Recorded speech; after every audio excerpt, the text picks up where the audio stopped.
Good afternoon, everyone. Today is January 23rd, 2025. I'm Dr. Emonja Smalls, Director of Professional Development for the Maryland Department of Health's Developmental Disabilities Administration. We welcome you to today's Rate Review Advisory Group Strategy Meeting.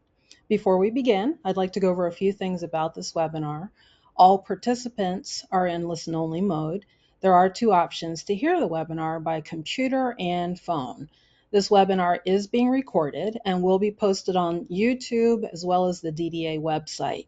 Today's PowerPoint will also be available to you in the materials section as a handout. The Rate Review Advisory Group members, please just raise your virtual hand if you have a question, and questions from other attendees may be entered into the question box of the screen. And now I'd like to introduce our Deputy Secretary, Marlena Hutchinson, to begin today's meeting. Good afternoon, Marlena. Good afternoon, everyone. Welcome to today's REG strategy meeting. Next slide, please. Today's agenda will include a review and discussion of the REG process for calendar year 2025, our glide path, employment services, and then some general ledger template updates. Next slide, please. So we are, just want to welcome you all again today. Our apologies that we are not there in person. Robert and I just finished testifying in Annapolis, and so we are actually in the bunker right now taking this meeting. We felt it was very important to have this strategy meeting, so we apologize that we're not there in person, but we are definitely looking forward to today's discussions. Next slide. So I want to go over basically what we did calendar year 2024. We really did some great work that year. As we start the new year, we definitely want to acknowledge the continued collaboration, your time, and the feedback from the Rate Review Advisory Group. We're looking forward to another productive year, and we really value this group's commitment to providing feedback to us in regard to our policy and in regard to our rates and the actual individuals that we serve. So we really appreciate all of your work in this. So let's just go a little over our progress from last year. The last rate setting cycle provided the opportunity for this group to assist with identifying rate priorities and inform collection efforts to ensure that we were making some data-driven recommendations. Rehabilitation providers completed the GL supplemental template to include additional data points targeted at the providers who evaluated their productivity factor. Hilltop and Optimus analyzed the data and used that as an opportunity to provide additional targeted assistance to providers on the GL template. We also used BLS wage data and reviewed the rate models to analyze the trend wages. We also appreciated the discussions and critical feedback during our last cycle. As we came to a close, there were targeted discussions on potential priorities for future rate cycles, discussions and endpoint on the rate rebase cadence, and requests for updates to our glide path, and the progress towards fully funded rates. Next slide, please. So for the fiscal year 2026 budget, which is calendar, we're working on that right now. For the fiscal year 2026 budget, I know many of you have seen the governor's budget that was introduced last week on the 15th. Now that the governor has submitted his budget, the General Assembly will begin to review exactly what's in our administration's budget, hold hearings, and make decisions on the budget. As we all know, a balanced budget is required by early April. So we, DDA, will continue to participate in these discussions. No specific decisions about DDA funding have been made at this point, and we really encourage you all, the REG, to follow things closely with us and also our discussions in Annapolis. We think it's very critical that this group of us understand that all of the items are on the table to achieve the governor's budget figures for DDA. And if you don't know, or if you haven't had an opportunity to know what the governor's budget proposes for us, it's about $1.3 billion in general funds. So that would be DDA's budget would be 2.6 billion total. I'm going to turn it over to Robert now. Thank you, Marlena, and good afternoon, everyone. Next slide, please. Actually, I think slide number 7. Great, thank you. So now we're going to transition into a discussion related to the glide path. As Marlena mentioned at the end of the last cycle, there was a lot of interest in knowing where we were as a state as far as the funding percentage for the rates. Next slide. So the table on this slide captures the historical rate increases that were implemented for DDA administered Medicaid waivers. The rate increases are aligned with additional funding that was added to DDA's budget by the legislature or the governor through the annual budgeting process.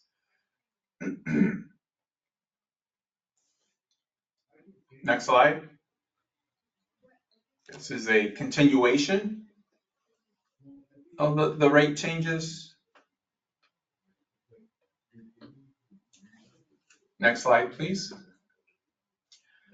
So this table here, we'll be discussing the estimates of the fully funded rates and how those compare to the existing rates. And so this slide is for comparison purposes only. It's illustrative and just to kind of paint a picture of where we are. So on the left side, that's where we are currently, and this is assuming that there's not going to be any additional changes in 26. Most of you who have been following the budget hearings up to this point are probably aware that we factored in a 1% increase, but this assumes that there's not going to be an increase in 26, just to keep things kind of simple. We recognize that we're not having a traditional, let me see here.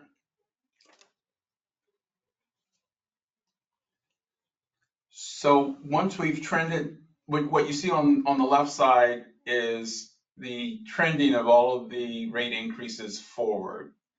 And so as you can see, we're pretty much fully funded in all of our service lines, including on the GEO side of the house. And in support services, we're actually overfunded by approximately 4%. On the right side of the table, this assumes that we use the 2023 BLS wage data to trend the rates forward to 2026, and using CPI to trend the rates forward for 26. And so what this demonstrates is that the BLS wages based on the 2022 table, the May of 2023 table that came out, the BLS wages have been decreasing, and that's having the effect of pushing the funding percentages above 103%. And that is what you see here.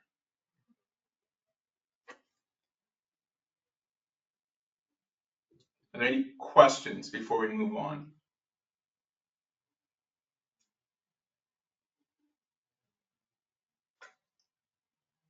Okay.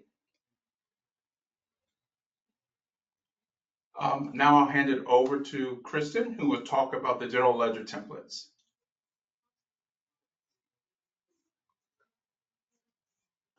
As DDA works to establish the general ledger template and the data collection tool, beginning with your support back in 2023, there's been a focus on providing lots of technical assistance and resources to the provider community.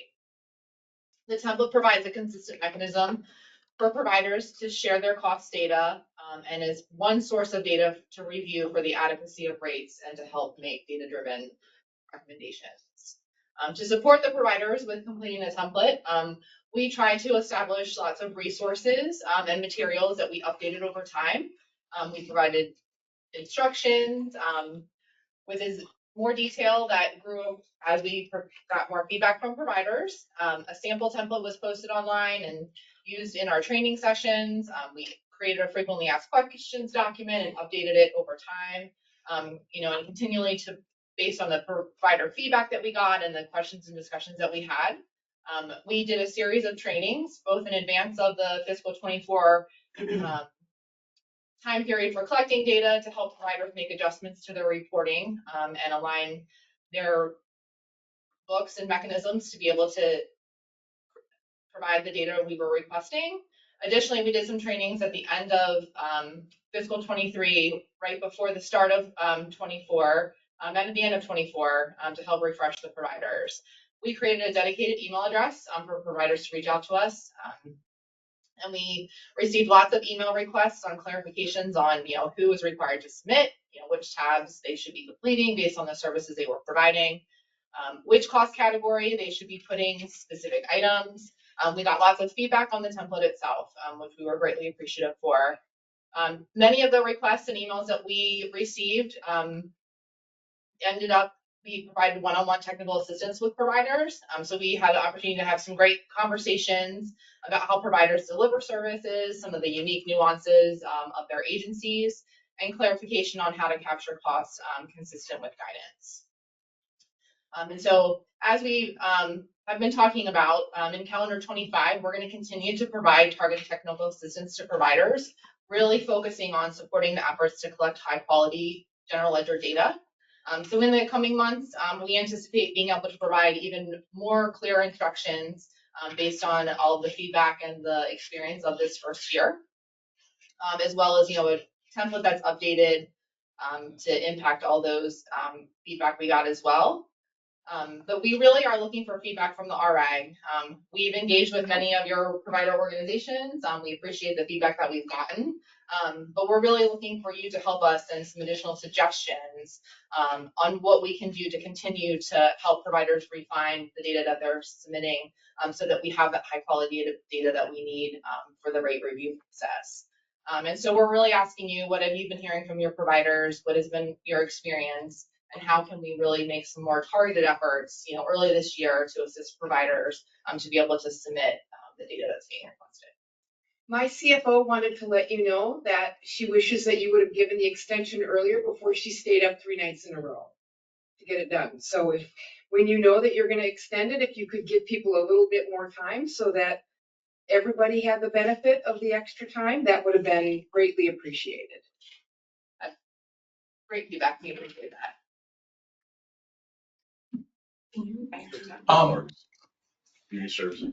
So just a point of clarification, Carolee, the timeline was extended for CCS agencies in order to give them the same grace that the traditional providers had prior to the completion of their tools.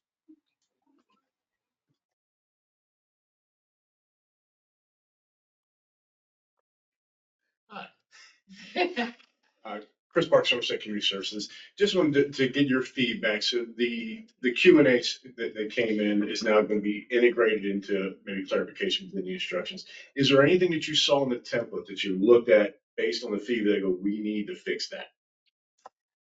So we are hoping to be able to move towards a more automated tool that will have some more guardrails. So if you've completed this tab, you shouldn't complete this tab, and have some more parameters around what costs should go in each cost category to help to clarify providers. So you can maybe select, that your employment related expenses go in ERE, but you shouldn't be putting them in other services. So we really are going to take the feedback and the discussions that we've had.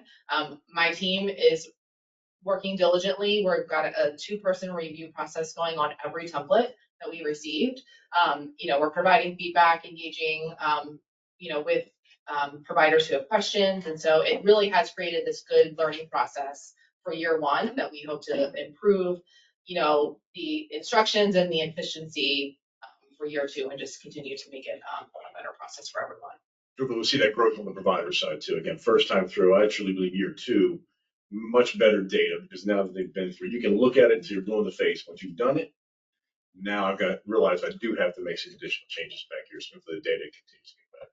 Yes, and even the follow-up conversations that we've had after providing feedback, it's like, okay, this makes sense, and we can make these adjustments, and this will, a lot has said it will be much easier moving forward after having that first experience. I do still think that the timing, the due date 9/30, I think it was this year, still will always present a challenge. So follow to that, did you get a bunch of resubmissions after the fact? Were there a lot of them late? Were they on time? Have you got any feedback saying, hey, we got our audit in, and we really feel like we need to update our GL tool?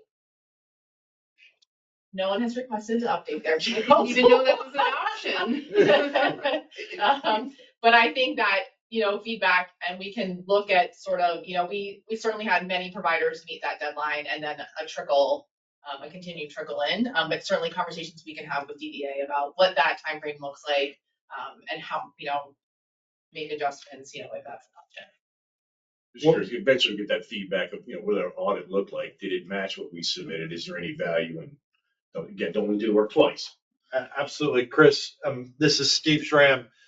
One of the other questions that we have is, as we were looking at the data that were provided to us, we found dollars, and this is one of the things that Kristen was referring to, in categories that didn't make sense. So you would see facility expenses and non-facility services.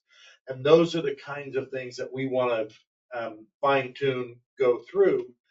The question that we would have to you all is, of the methods that we use to do the technical assistance, is there one of these that is better, more effective? Should we invest more resources in that? Or should we consider expanding it? For instance, in the past, Karen Lee, you had mentioned peer-to-peer training would be helpful. Is there something we need to either enhance in the current toolbox or add to the toolbox to get the GL template process more effective? This is Karen Lee. One of the comments that I also made was that when we moved from PPS to FPS or FPS to PPS, whatever it was, we did the cost reports. We threw the first year out because we were, as Chris was saying, we were making our own templates. Yep. We were changing our own GL codes. We were doing the things to align to the new tool. And it was a critical, that first year was critical in us really learning how to do it. And so, I think the first year of having the first year is in and of itself as a practice year. And so the efficacy of the data for me is questionable. And you won't know it until you get data 2, data 3. And so I think that to base critical information on what happened in a pilot year is dangerous. And so I think that as you go into year 2 and you start to compare, wow, this agency that had maybe a 5% growth has got really looking data, they must have learned something in that process. So I think that there's validity in the pilot or in the practice. So, and I think the Deputy Secretary can talk about this later on in the presentation. If your team had to rank the technical assistance that is provided, is there one that has seemed to be most effective with your teams and the providers that you are talking with? Do the webinars work? Do we need to do the webinars where we record them all so they're asynchronous, and if you couldn't participate, you can download it? Yeah, I think that was really helpful, is having the trainings recorded to where other members of the team to collect the information of everybody while that's available. And then I think additional one-to-one technical assistance is better in a practical time frame, Okay. just so we could meet deadlines. Probably more like a pyramid, right? Okay. Is that all of them are necessary, but we should start with this, move to this, and you will need less and less of what's up here. You know, you'll need less of the one-on-one, the better this is. I mean, that's just adult learning principles, right? Right. Okay. I think you have a wide array of sophistication within the system, within finance departments based on tools and resources. And so that's at play too. Okay. Similar to like the LTSS transition. Yeah, exactly. Where you have your folks that did this and now understand it and they got it. They maybe push that knowledge out to their peers a little bit more, where you may have some smaller organizations that don't have the same level of resource or sophistication to be able to turn something like this around. Okay. Steve, I would agree with what everybody's saying. I think it's two things. It's where Greg said, let's meet them where they're at from a sophistication perspective. And also what Sean said, as the deadline gets closer, if I've got a question, I may rely more on the one-on-one technical support at that point, just due to the timing. Yep. I think more of everything. Okay. Can I push hard on the offer for peer-to-peer? We have in the past received feedback from the RA that we don't always follow through on comments that were made. And so there was a suggestion that peer-to-peer would be helpful. And so I want to ask the members of the RA, is that viable? And if so, at our next meeting, we should talk about actually scheduling that, which agencies have the resources to do that. Because I want to do the same thing. I'm going to hold the Hilltop team and their feet to the fire about making schedules available. Let's build our webinar schedule. Let's build our asynchronous schedule. We should do the same with peer-to-peer. So is that something that can actually be done? So it's David. I offered a couple months ago, maybe 3, and it was not by way of any implied or explicit criticism that you and your team can't. Yeah, absolutely. It's just that, we speak this weird, very esoteric language, and it resonates in the provider community. Yeah. We're prepared to do that starting 3 months ago. And okay. So at the risk of sounding a little impatient, we were ready 3 months ago. And if it improves the quality, timeout, small sidebar, notwithstanding the proposed budget, which could eviscerate a hell of a lot of infrastructure at my organization, like that. Setting that aside, which is no small matter, we're ready. And we think we've got an interest in making sure that we deliver clean, reliable data with which we're making the sorts of decisions, the impacts of which we're seeing in the governor's budget proposal. Fantastic, thank you. We are very much committed to a collaborative process to build the schedules, and we have met with Robert and the deputy secretary to talk about the schedule for the future rate cycles, and we have talked about how we need to add concrete things as part of the next meeting for a schedule for trainings. So peer-to-peer and via Hilltop.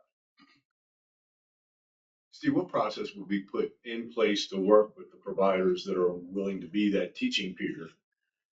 And I don't want to say to vet them, but just to make sure that they've got a good handle. We don't want, a incorrect information going down the food chain, as sometimes happens in our world. Sure. So, we very much subscribe, and I'm going to show my age here, to the Perry Mason School of Thought, which is we do not ask a question if we don't already know the answer. And so if providers were to ask to be part of the peer-to-peer, we would connect them with Kristen and her team and make certain that when we talk about things and we use terminology, that we all agree what that means. So we wouldn't do it blindly, and we would only do it after we had a meeting of the minds as to, yes, we all agree that's the way to do this. Because we see value in the learning process that preps us for the peer-to-peer. You guys can teach a provider why they need to do it. The other providers. Yeah, absolutely. And Karen Lee's comment about, we understand that this is a significant administrative undertaking and has been, because you do have to, by definition, it is the GL template. You will have to recode some things. You will have to adjust your systems. And what we also, having done this in other states, have learned is it is not possible to give an exhaustive list of everything because, as Greg said, every agency is different levels of sophistication. So what we need to be in a position to do is guiding principles, and then you all are better equipped to do the interpretation, the translation of this is the description, but this is what it actually means, and this is how it fits into the GL template. Because that's an area where we have had some struggles and have looked to the provider community to help us improve the instructions. It's that translation phase. Give some consideration too that when you start to match peers with some type of organization, you don't want a residential provider. Yes. State. Yep. Yeah, it's oranges. Yeah. Absolutely.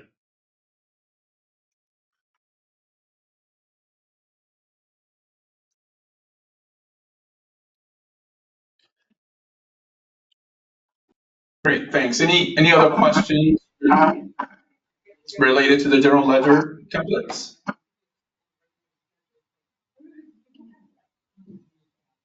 Okay, next slide, please. So based on internal review and feedback from the provider community, we are prioritizing our review of employment services rates, specifically follow along as a priority for the calendar year 25 rate setting cycle. Next slide, please. I'm going to turn it over to Stephanie, who is the program director that oversees employment services, to give us you all a sense of the current state with employment services and some of the policies around that. Stephanie?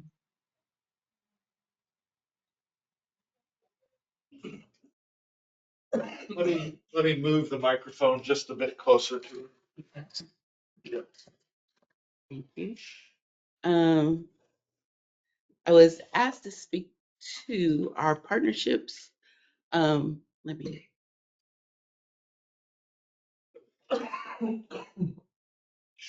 Slide 13.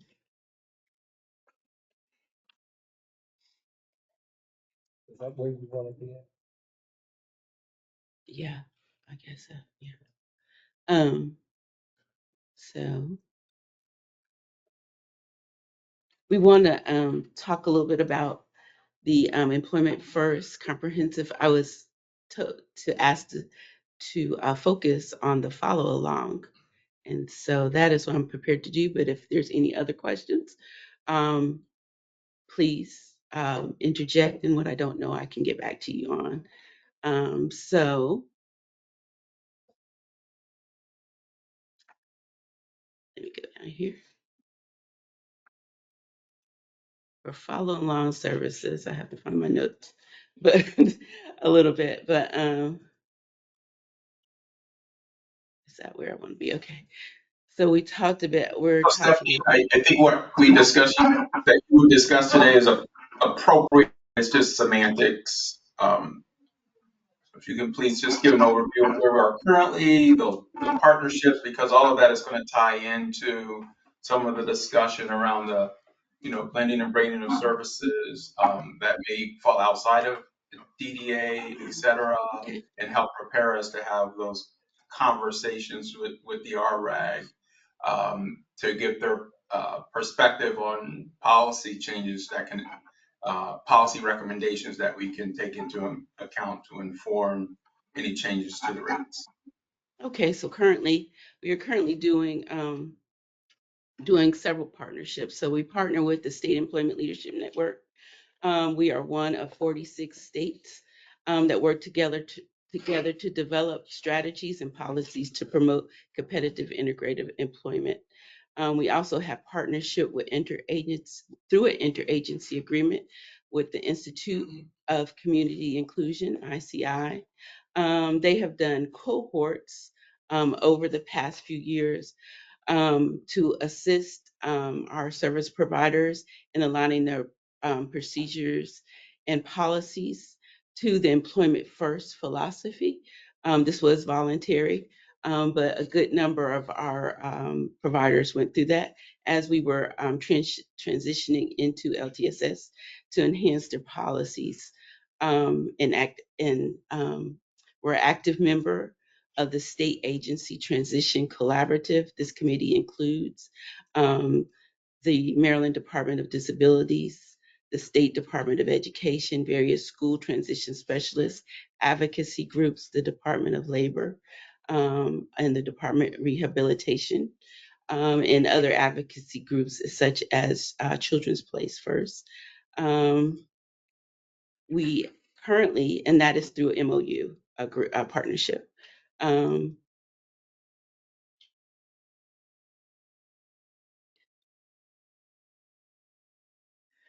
we also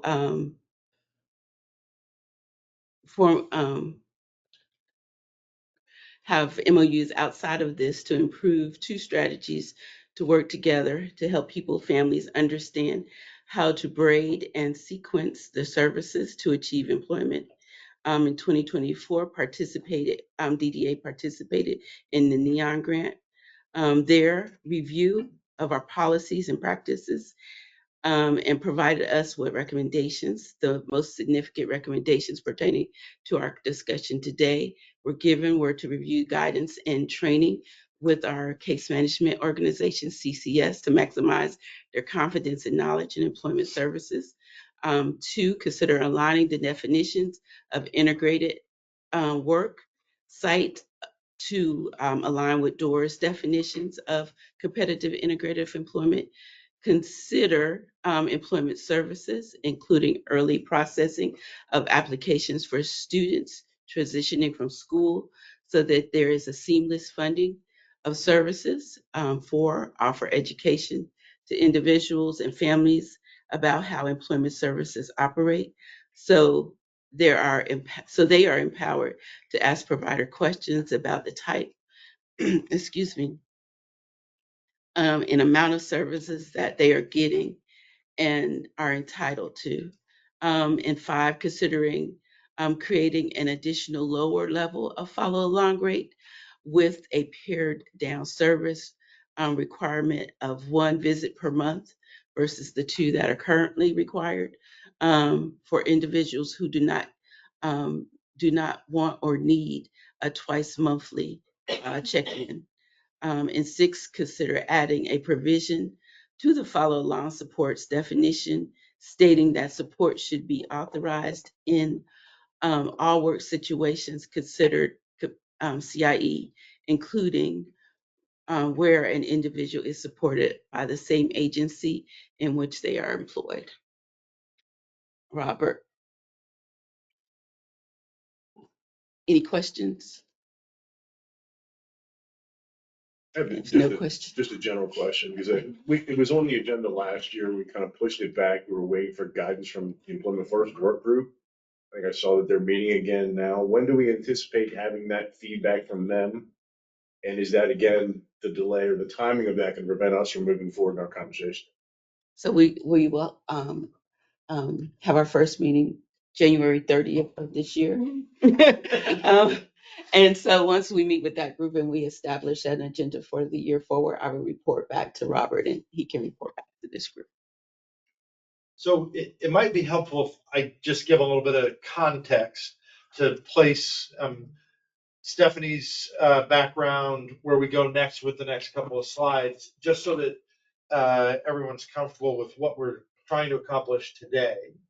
So the idea was we would start out with uh, a bit of context, background on what DDA is doing with employment services and specifically follow-along supports. That was the service that DDA identified as needing the most attention, and that was based on both an internal review as well as feedback from not just the RA, but other providers in the community. So the idea that we would focus on follow-along supports. With Stephanie's context, we've also asked to have some national context be provided. That's the next couple of slides. And then we want to give some background on how much is being spent. The idea being we should be having a dialogue about, is follow along supports the correct employment service for us to be focusing on in this calendar year rate cycle? And we should have a discussion back and forth about what's the reasoning behind why DDA brought it up, what's the reasoning behind whether the RA thinks that is the appropriate, or does it need to include other things? Obviously, we've talked in the past about there's only a handful of services that we can adjust in any given rate setting year. So it's not as if we can open it up to everything. But we want to have this dialogue to make certain that when we do the next RAG meeting, that we've agreed this does make sense. And everyone, while you don't necessarily agree with all of the positions, that this is where we should be focusing our resources. So that's the idea behind what we're trying to do here. So let's maybe go to the next slides and talk about the national context and see if that can help us as we move forward, discuss whether or not follow-along supports is the rate within the employment services we should be focusing on. Okay? Does that make sense? Great. Yeah, thank you, Steve. And on the previous slide, we wanted to kind of list some bullet points related to our approach to employment services. So I think it's clear to kind of use these points to help guide us through these discussions. One of the things we really want to concentrate on as an administration within MDH is strengthening our partnership with the Division of Rehabilitation Services, or DOORS, establish and or enhance relationships with the Department of Labor and MSDE as well. But as Steve mentioned, we've consulted with a number of subject matter experts to gather insights on employment services, and the following slides, as Steve mentioned, will reflect those takeaways. So to help us with this, we actually have an expert on RAG from the state of Maryland who travels to other states to help them address some of these. And that's Karen Lee, the Chief Executive Officer of SEEK in Montgomery County, and she will be walking us through the next few slides based on what she's seeing from a national perspective. Karen? Robert, I spent some time with folks from Hilltop as well as with Robert, kind of briefing them on what's happening at a national level and what's considered best practice. Stephanie brought up the work with the NEON grant, and I'm a lead subject matter expert for 4 states right now, working with them with Kentucky, Oregon, help them get out of their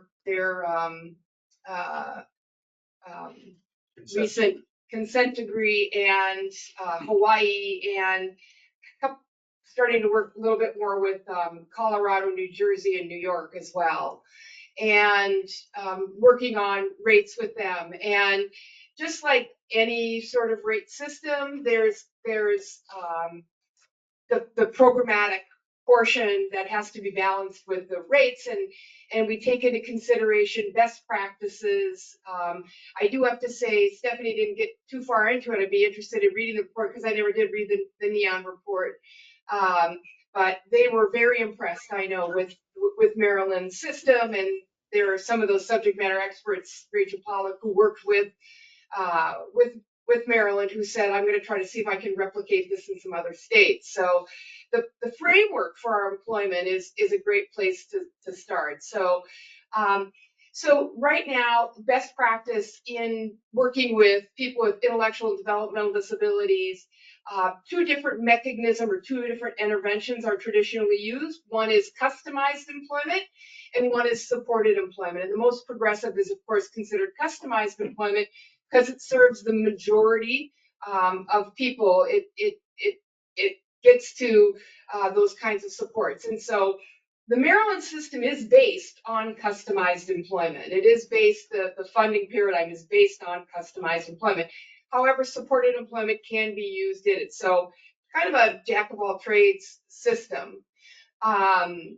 Really, providers can use the method they want. I want to go back to something that was that we talked about a little earlier, which is right here, which is most state partners partner using their voc rehab or their department of we call it DOORS here. It's called, I was on a call with Kentucky today, it's OVR, Office of Vocational Rehab.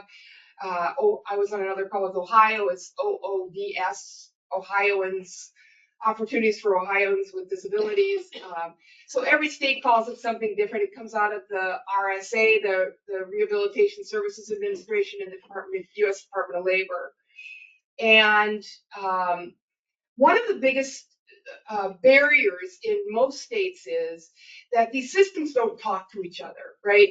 So we use different vernacular, we use different funding paradigms, and so there really isn't the ability to do a handoff, right? So the beginning or the introductory service might be done, the original discovery, the original job development, the original placement might be done by voc rehab, and then it's handed off to the long-term services.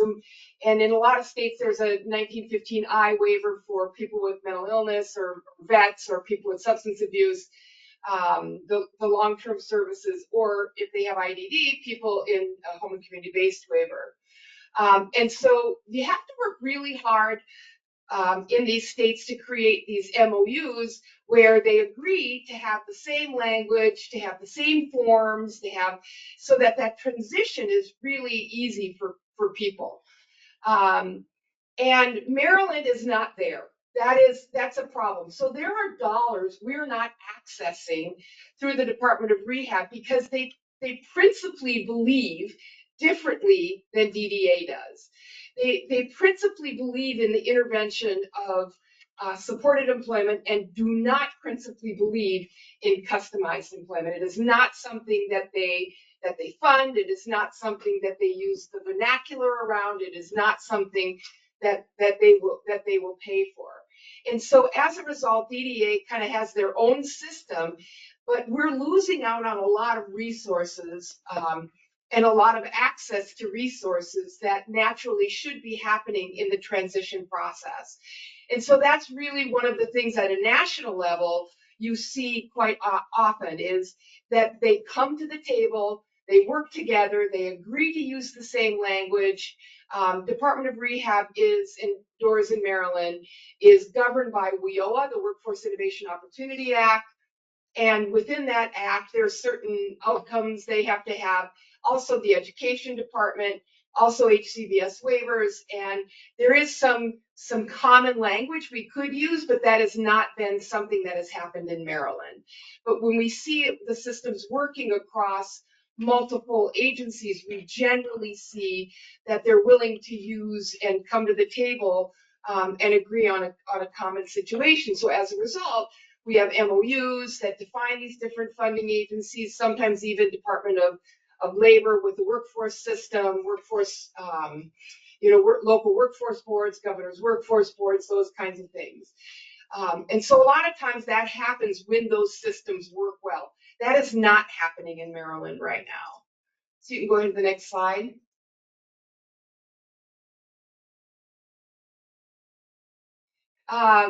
So when those systems, as I said, when those systems are done, we've got a lot of people at the table, advocates and practitioners and people who receive supports, and it's generally driven by either a gubernatorial or either legislative or elective process. So there's employment first legislation, and it says these people have to play nice together.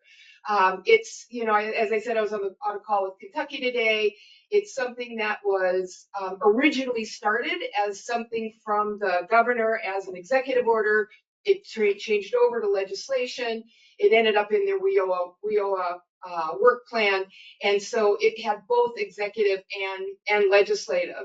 In Maryland, we do not have anything in either legislative or executive order that currently says we need to do employment first. So we are a state that is doing employment first because of what is in our WIOA work plan, which comes out of the Department of Labor. Department of Disabilities has been very involved in making sure that the governor includes it in the state WIOA work plan, but there is actually no legal policy in Maryland called employment first or any policy that says that we should work together.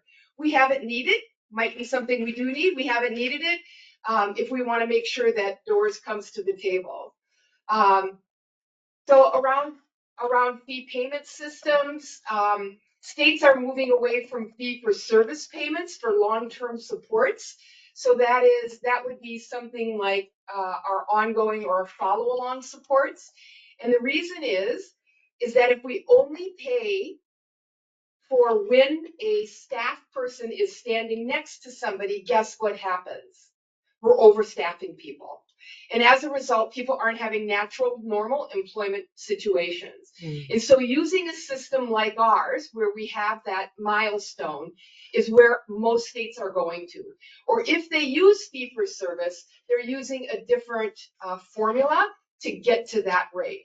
We don't want to over support people, especially in an employment situation, because that's just weird to have somebody follow you to your job, right? And always have to be there. I think most providers who work in the employment space will tell you that a number of people they work with will tell their job coaches, do not come to my job. I'll meet you outside. I'll meet you, at my house. I'll meet you somewhere else, but don't come to my job. It just looks weird to have you in here. I can talk to my supervisor. I don't want you to. And certainly there are people who need a variety of supports, but you have to take that into consideration. So most states are moving away from that fee for service when you're providing a direct service. We saw a change in CMS policy under Ralph Lawler that allowed us to go to not only funding when people aren't doing direct, but an indirect service, but also milestone. And that was something that happened about 2014. It's in the employment policy by CMS, and it kind of carries on. And we see the states, as they renew their waivers, we see them moving away from that hourly rate for that. Most states have some sort of community of practice. I'm thankful the state of Maryland has brought in ICI, the Institute on Community Inclusion at the University of Massachusetts, Boston, to do technical assistance. But we are really missing a community of practice for provider transformation.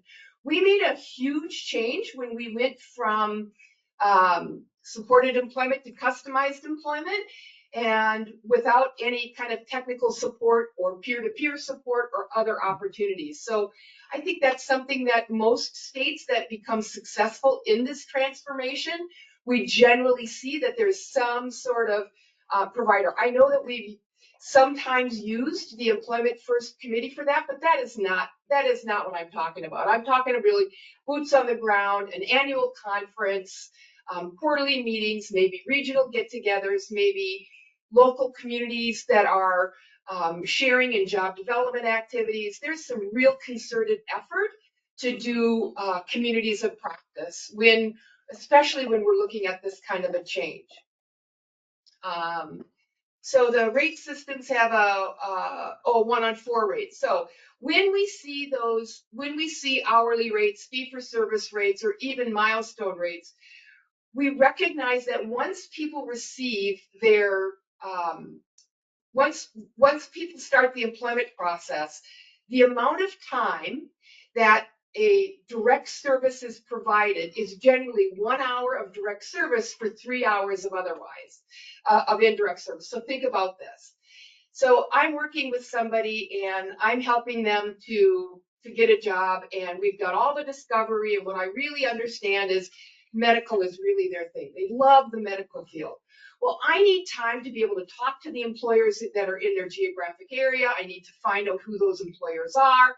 I need to create a relationship. I need to have some informational interviews.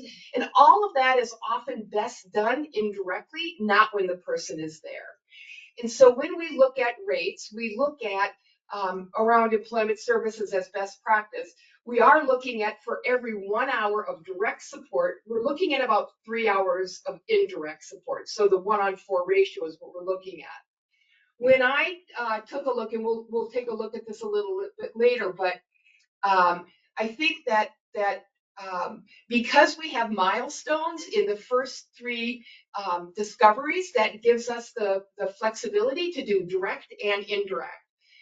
It's when we move to some of those other payment systems that we lose that indirect opportunity. We lose that indirect cost. I know that when we talk to people who do, high levels of employment services, and just as kind of a matter of the people that seek supports earn $4.5 million a year in income. So we're supporting people who are making good dollars. They're part of the tax base.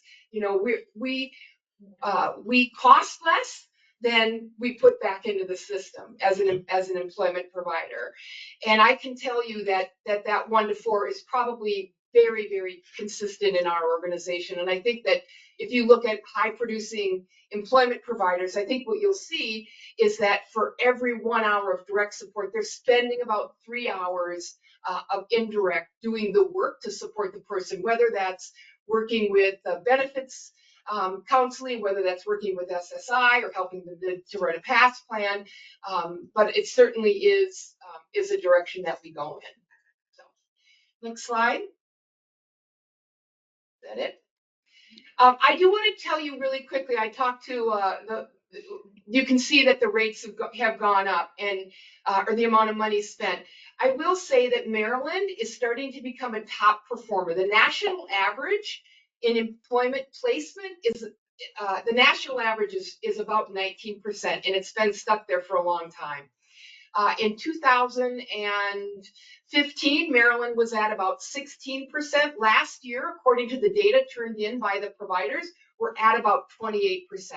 It's a really amazing growth in the placement in CIE in the state of Maryland. And so something we should be really proud of. And obviously, we're moving in the right direction, and we're doing really well.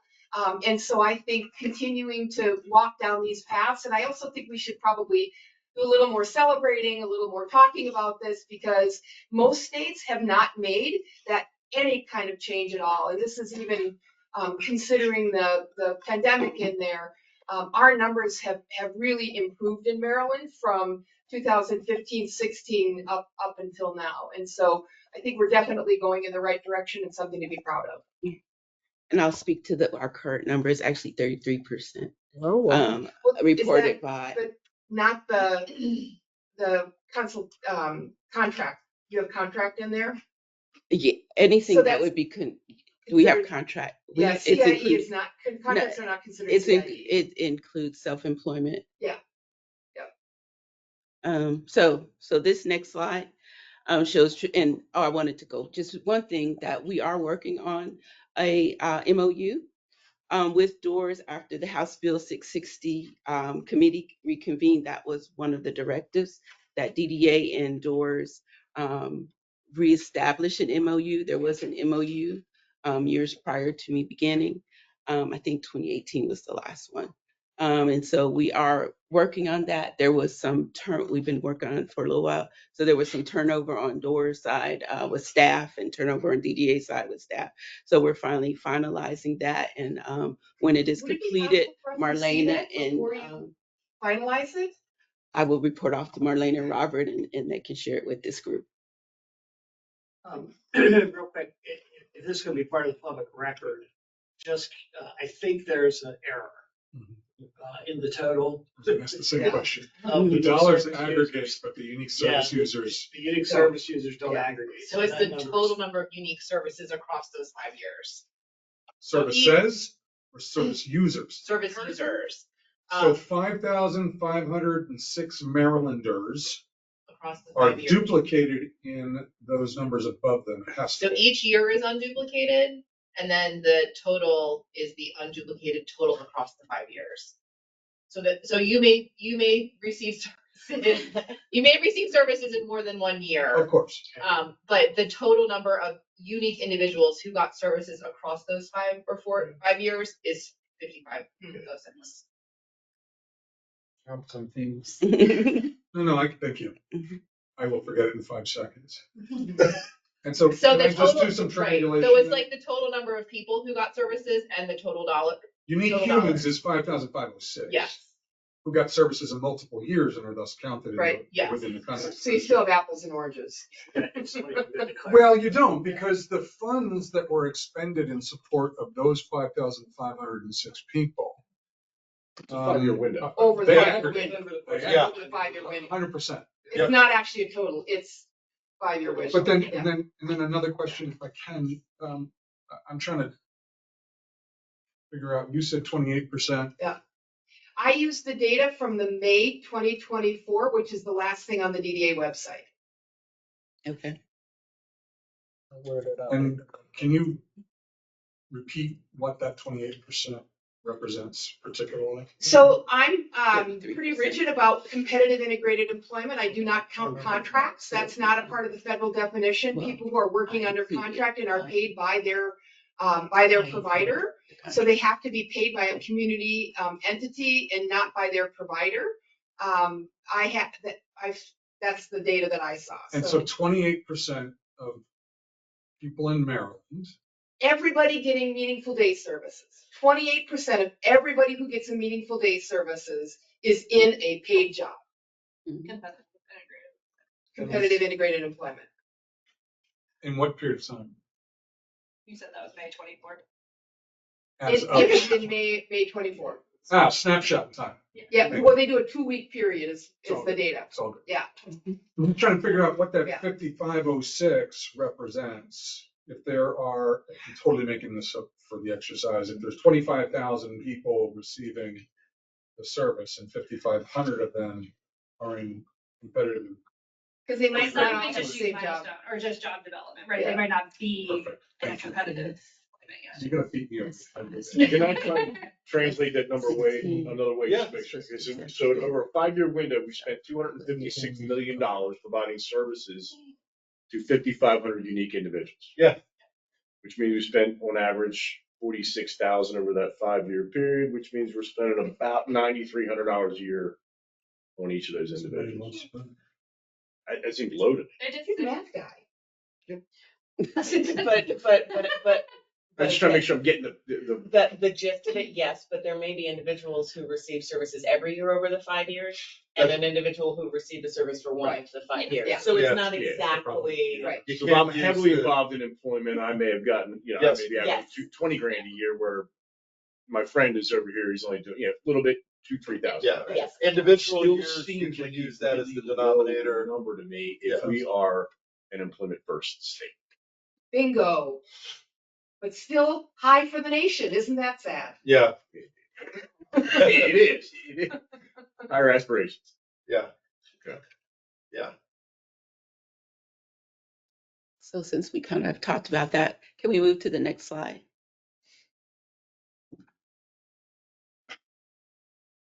Employment service focus. So this table, employment service with units assumed hours, we are providing this table to highlight the employment services and some choices utilized in the rate model for those services. Due time and resources constraints, DDA only has the ability to adjust 1 through 2 rates during the non-rebase years based on DDA's review of employment service policies and feedback from our staff and provider community. We intended for the focus on follow along supports. Our goal today is discuss with the RAG as to why the follow along support rate is the rate DDA is going to review and get feedback on to complete the review. So let me go a little bit further. So before we move on, first I wanted to thank you, Karen Lee, for sharing that information. And also wanted to see if there were any questions for Karen Lee or any comments. Robert, I'm gonna take you up on your offer. You, from Maryland, I've seen it in other states where, and I think you framed well this weird tension between, not necessarily unintentional, but there is a tension between DVR and HCBS. One is paid on incentivized by closure. Folks with IDDA, this is a bit of speculation, are not seen as locks for closure, so I can't get my closure payment from the federal government, which puts us in wait lists and all this other kind of stuff. And to access then HCBS funding on the back end, a certain set of conditions have to be in place, and maybe those conditions can sometimes be. Is part of our relative success in Maryland that we are not seeing those dynamics in play, or are we succeeding in Maryland in spite of those dynamics in play? That's a great question. As I said, I was on with Kentucky this morning, and Kentucky has a very weak waiver for employment, but they have a very strong VR system for employment. And so I've seen it work both ways. I think that because DDA has made it such a priority, that is not always the case where you have a HCBS organization that prioritizes employment and funds it well. And because I think that because of the discovery milestones and the ongoing and the job development rate. I mean, our job development rate in DDA is probably about a third higher than it is in VR, the hourly rate. And so I do think it's because DDA has prioritized and funded employment and recognized that if we're not going to get it from VR, then we're going to make sure it happens. So I do think that it is because DDA prioritized employment. So I mean that's interesting. Thank you, Dr. Writer. And that would occur. It occurs to me that could be a really critical thing to think about in terms of just strategy planning. Yeah. That's why I asked for us to see the MOU before it goes in, because if we end up having to rely on them and they don't actually want to work with people with intellectual and developmental disabilities, watch our numbers go back down That's again. Right. Exactly. Yeah. Thank you. Thank you, Robert. Thank you. So Karen, I heard you say that you'd like for this group to look at the MOU. We certainly can do that. We can share it. thank you. So I'm going to kind of skip past. So I did include the people working in the group. And we'll go back because and evaluate the definition. It certainly should be congruent with the federal definition on how we measure competitive integrated employment. So we want to share this slide to say, this is kind of what we have the resources to focus on for this rate cycle. Make sure that there's alignment.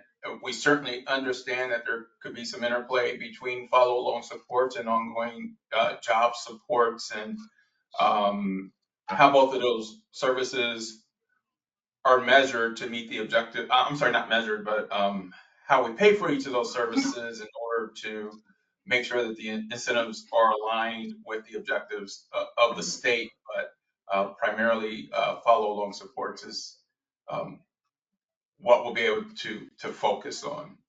And just wanted to see if there were any reaction to that. I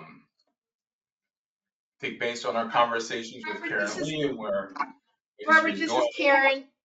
Go And ahead. I'll tell you that when I look at kind of your estimated hours on the right-hand side, there's not a lot of data around how long discovery should take. I hear people bantering about 40 hours. You've got 50 here. I think that's incredibly generous. I think, I think that's a good number. So to me, that makes sense as somebody who's doing that. I think your job development rate and the amount of hours that you authorize, I think is, if people are doing a really good job in discovery, I think that the job development hours that you currently have regulatory are very solid. I think if you're not doing customized employment and you're not doing a great job at discovery, you probably need more job development because you haven't moved to customized employment. You're still doing supported employment.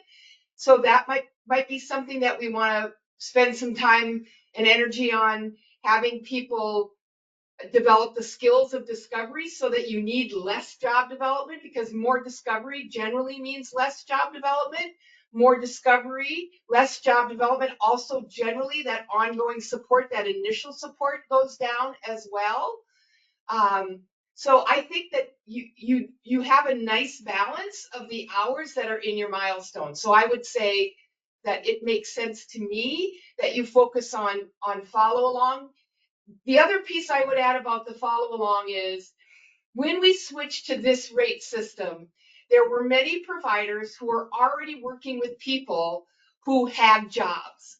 So they never got the fiscal benefit of the Discovery 1, 2, and 3, and they moved right into the lower cost of the follow along. And that's what's not sustainable for a lot of providers. And so I think follow along to me makes sense, because if you're not going to help a person do the whole process and you're only doing follow along because they got the job 4 years ago or 5 years ago, you become a really big loser in this new system. So to me, follow along makes sense as where we do our focus. I agree. So Shauna said she agrees. Any other feedback? I see Greg shaking his head. Yeah. David, Chris? Yeah, I mean, again, I think a lot of it's still intertwined together. Yeah. Yes, but, I mean, I don't know if you can segregate it completely out without at least being willing to have a brief conversation about some of the other ones as we move through it. Yeah, absolutely. So, Karen Lee, one of the things that you said about potential current concern for follow-along supports, and we're just throwing out ideas. This is not a policy statement. It sounds as if you're differentiating the underlying risk of the population depending upon where they're at within their journey. So someone who's early on and has some of the other things associated with has a different set of needs than someone who's further in. And not saying this is going to turn out to be policy, but one of the things that we may want to think about is looking at different ways of examining a follow-along support rate. Should it also look at how long the individual's been in the job? Who knows? There's a lot of fertile ground when you just describe differences in the underlying need that rate is trying to address. So there's a managed care model in Wisconsin that is, this? These guys? Yeah. There's a managed care model in Wisconsin that pays you more for the number of hours a person works and more for the length of time that they work there. And so it incentivizes the provider to do high quality milestone support for people so they don't have constant turnover. So the better the placement, the better the support, the longer the person has the job and the more hours they work. So you're paying me the same amount right now to follow along for somebody who works 2 hours a week. Yep. As you are paying for somebody who I work my tail off to get a 40-hour week job. And so our follow along lacks incentivization. So what Karen Lee's getting at is there's always a tension in rate setting approaches as to, do you pay based on what the individual sees or feels or touches, or do you pay for outcomes? And so, It's outcome-based. yeah, payments, the Wisconsin is clearly, we Yeah, decided value-based we payments. value Yeah. length of time in a job and number of hours in a time, and so we're going to Yeah. pay based on that. In some states, they say what we value is amount of contact, either direct or indirect. Right. They're not right or wrong, they're just different models, and we should have a discussion. Well, there's a right or one. Yes. I Thank mean, you. so we live in a world and in an era where self-determination matters. It matters to DDA. It matters to, I'll just lump us all in the same bucket. It matters to providers. It sure as hell matters to people receiving supports through the system. They don't give a jot, so long as it's legal and ethical, how we get to the outcome that they covet. And so value-based reimbursements becomes a thing and a framework that we can think about. I think that that's the righter approach than paying for process, which the corollary here is our healthcare system. I don't need to go down that rabbit hole. But I really do think as we adopt self-determination as the fundamental sort of rule one of the service delivery system and what it orients to, it's the person's intended outcomes. And that's where we ought to be incentivized to deliver. And this discussion, this debate is exactly, it's honestly reflective. We were watching the taxation committee hearing and the testimony by the secretary, the deputy secretary, and then also the secretary of budget, DDM. And the point that was being made was, we need to make certain we understand why the rates are set up the way they are. And this discussion allows us to say, we've had a conversation with the RAG, and our policy that we set, they agree with that it should be based on purchasing outcomes. Again, I'm going to use the same terminology. I'm not right nor wrong, maybe righter. But as you can give justification for why you've chosen the pathway that you have a much more defensible position as to this is why the rates are the way they are. And that's where we want to be. We want to be in a defensible position.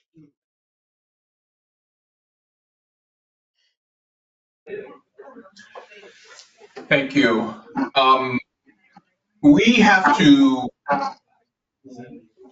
jump back to another session. Marlene is already headed there. So we'll have to adjourn from here rather quickly, but please continue the discussion. Been very informative and productive. What I want to do is jump to the slide with the dates, Dr. Smalls.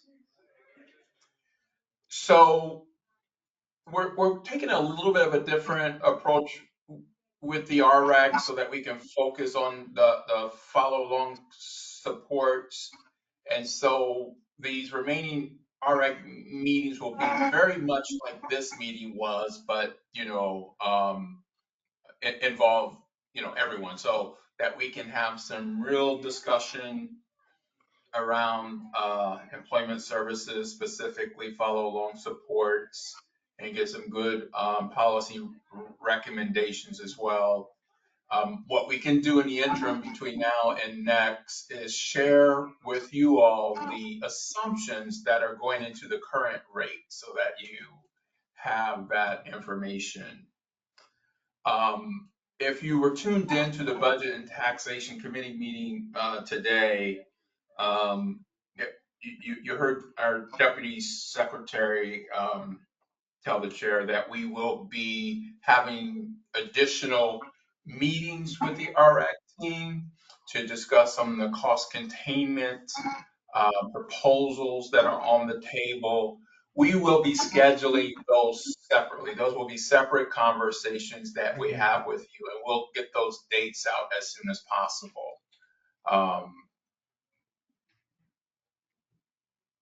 So are there any questions with that approach? Robert, it's Chris. Just in general, I know over the last 2 years, we've shortened the meetings and gone to every 6 weeks as opposed to every 4. I know you're talking about the interim meetings as well, but you add up this schedule here, we're 6 dates, an hour and 15 minutes a pop. 7.5 hours to have a pretty healthy, lengthy discussion on even one rate category. It's a stretch. Yeah, I think we're open to flexing those times, Chris, because we'll be better able to manage our time to attend some of these meetings. Like I foresee most of these discussions going on with, and I don't know if we introduced Antoine or not as our new director of programs, but him and members of his team um, to keep us in the loop. So if you're thinking we need to extend it to an hour and a half, 2 hours, Hi, everybody.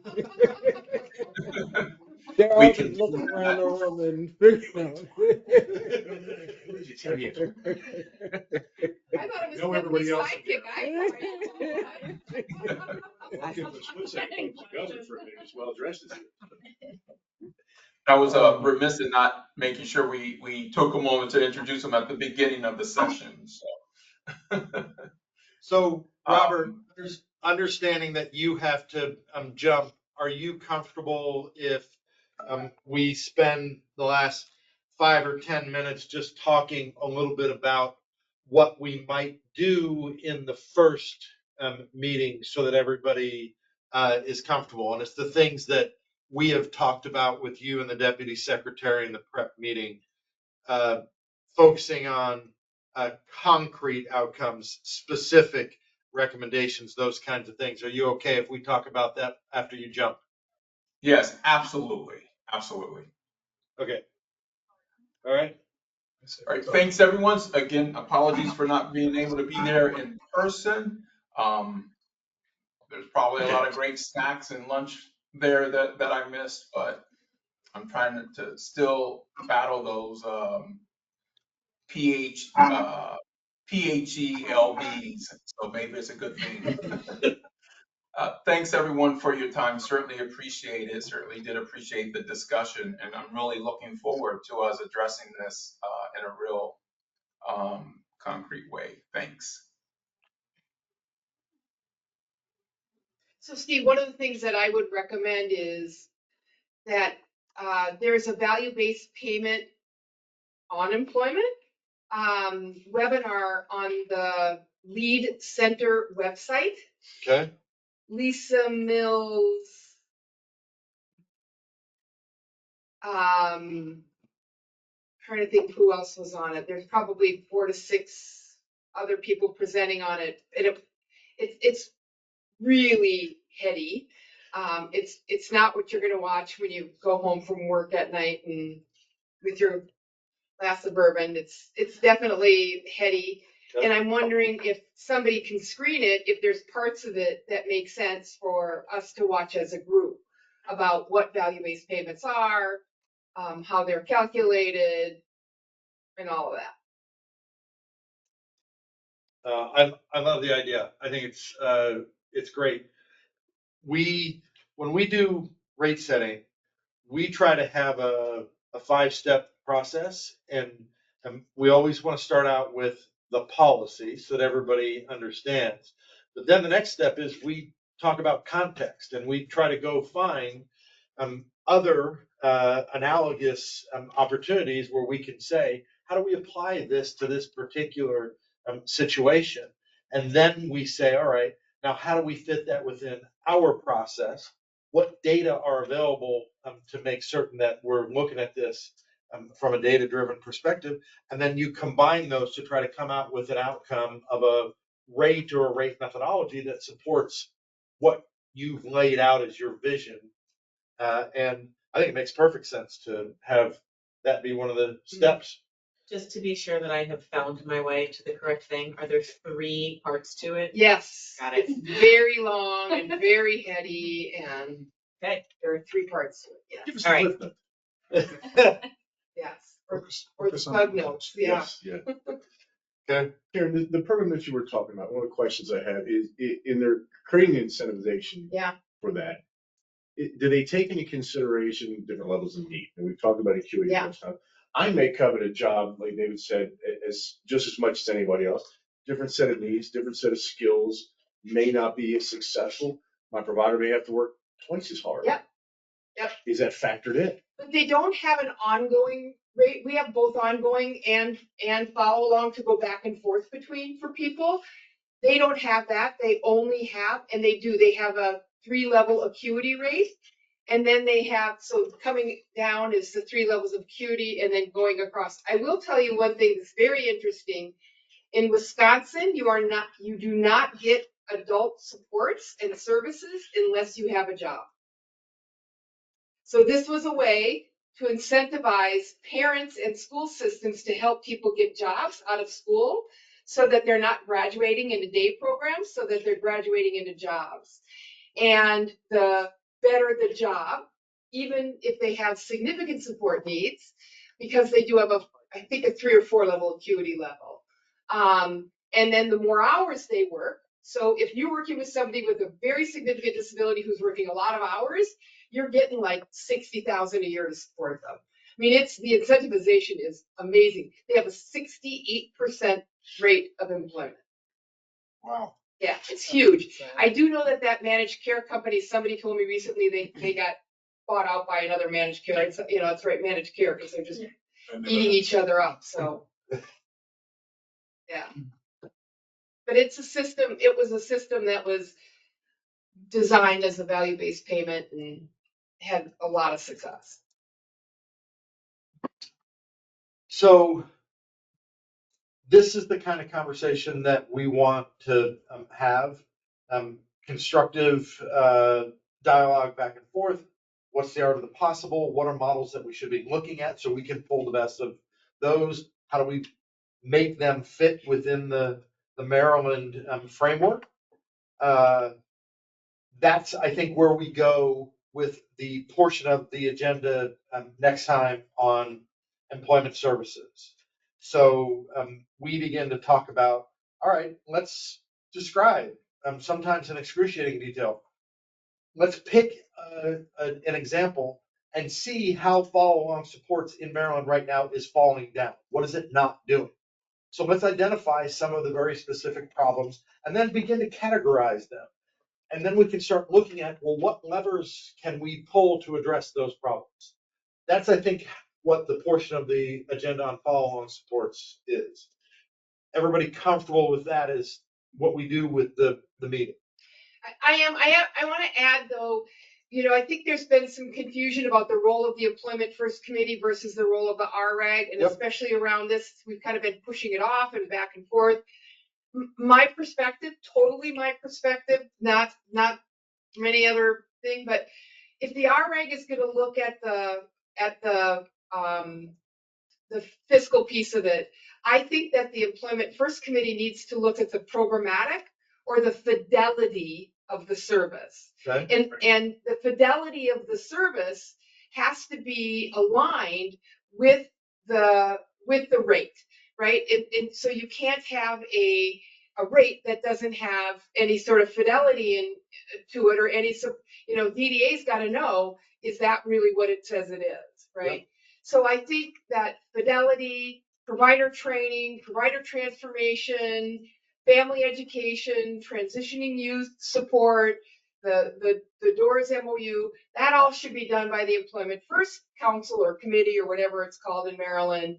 And then the fiscal piece, and they have to continually work together, but I don't think, I think both of them are equally important to balance outcomes. Yeah. I think we overlap a little bit on framework. Yeah, absolutely. Yeah. Their recommendation for a framework change. Yeah. And we may back into one going, we just can't get there on the numbers. Yeah. Something's got to happen between the description. Yep. Yeah. This conversation right now is not dissimilar from your earlier comment about the MOU. Yeah. There are chicken versus the egg issues, and we have to figure out how to coordinate them. We fix all the rates and they change one thing on the framework, we're done. Yeah, right? Absolutely. Same thing. Absolutely. Okay. I believe, still have the authority as a group for subgroups, at least that was embed. Is it worth a framework subgroup to address some of the structure, to make sure the structure? Because again, we can dive down the rabbit hole one rate. I don't think we have in 7.5 hours, we don't have a chance to do both. Is it worth, considering a subgroup to look at compared to other programs, other states, what they're doing, and look at our framework structure? Because if there's a change that needs to happen there, that needs to happen fairly early on. So that one is a policy question for DDA. Channeling my We got the inner. new guy here. Let's let him make the decision. Yeah, well, yeah, No, we'll, you can't have to go anywhere. we'll, You don't have to go anywhere. He's unplugging something.